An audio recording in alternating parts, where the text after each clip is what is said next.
Hey everybody, Editor 92106 here on the Hop Network, and today I'm going to discuss to you about the Spider-Man reboot history. So let's begin with the Sam Raimi trilogy, or as you may know, the Tobey Maguire trilogy. So many people love Tobey Maguire as Peter Parker, aka Spider-Man. So the first film was actually pretty successful in the box office. Like, the fight scenes were awesome, and the character development of Peter Parker was actually really good. And then came Spider-Man 2. Spider-Man 2 was actually ended up being one of my favorite out of the three, because of the main antagonist, Dr. Otto Octavius. So first he wasn't really that bad. He just his experiment which backfired on him and led to his wife's death. That was pretty harsh. And then he ended up being in the hospital, and then he revived somehow, and then he decided to take revenge and actually do the experiment again.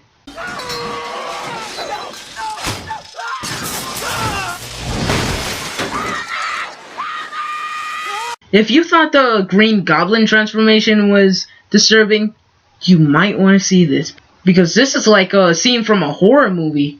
And then here we go to the final battle. So my favorite battle out of the movie was actually when Spider-Man battled Dr. Otto Octavius on the train, and then Spider-Man tries to stop the train, and then he faints.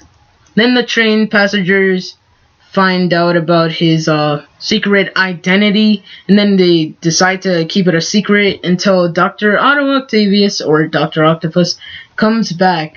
And then it leads to Harry discovering about Spider-Man's true identity. And then Spider-Man decides to go to Dr. Octavius' laboratory, where he held Mary Jane there. So that the fight scene over there, Dr. Octavius's laboratory, was actually okay, but it wasn't as good as the train fight scene. That was actually pretty good. And then when they're done fighting, and it looks like the experiment that Dr. Octopus did is about to fail again and possibly destroy the whole world, Dr. Octavius tells his tentacles to finally obey him. And then that leads to him drowning himself and his experiment. Oh yeah, fun fact. Before Spider-Man 2, there was actually a series, the new animated Spider-Man series. Unfortunately, it got cancelled. It only went for one season. Take a look at this sneak peek. Ever wonder what my life is like? Hands in the air! Hello? Good guy! Saved your butt! On the ground now! So yeah, Spider-Man 1 and 2, they were amazing. Until Spider-Man 3 came along. A lot of people hated this film. I thought it was an okay movie, but not that good of a movie. People complained that there was too many villains, kind of like Harry Osborn, aka the New Goblin, Sandman, and Venom. Everyone was kind of like mad at that they had too many villains in there. So yeah, a lot of people hated it. I kind of think it was a little okay, but, you know, it wasn't that okay. So let's head on to Spider-Man 4. Oh yeah, that never happened. Anyways, I'm gonna tell you about it.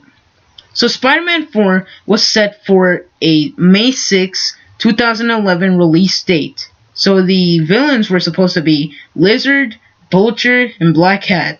But due to disagreements between Sony and Raimi decided to quit. And then Sony canceled the film.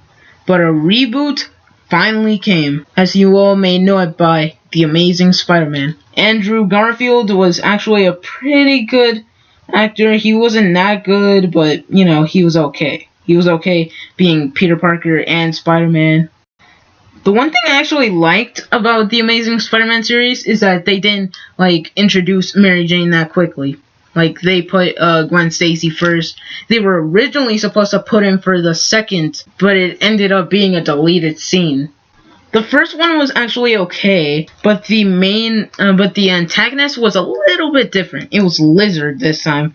Now that, boy, What is that? He looks like Doomsday from Batman vs. Superman. But other than that, it was okay. Andrew Garfield did a good performance. He wasn't really that good like Tobey Maguire. And then The Amazing Spider-Man 2 was released in 2014. A lot of people compared this movie to Spider-Man 3. Why?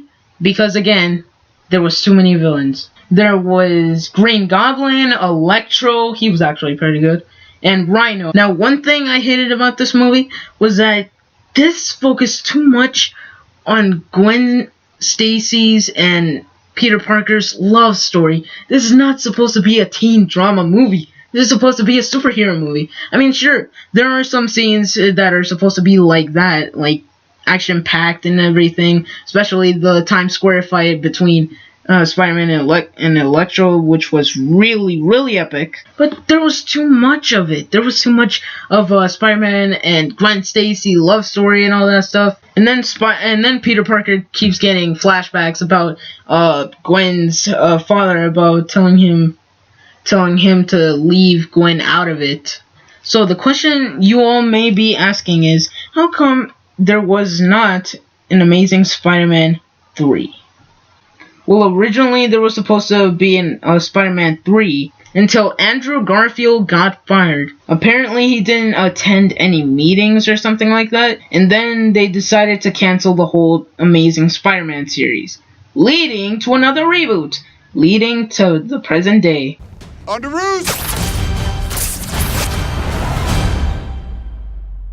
Hey, everyone. Captain America Civil War. Ever since the word got out that Spider-Man would be in Captain America Civil War, everyone went nuts on how it would look like. Tom Holland as Peter Parker. In the teaser, it was actually okay. Like, it was actually okay with the teaser, and Spider-Man ended up being in Team Iron Man, so am I, boy. Anyways, that's it for this video. Please like this video and subscribe to the Hop Network, and I will also do a update video for you guys because I haven't been uploading that much. See you guys next time.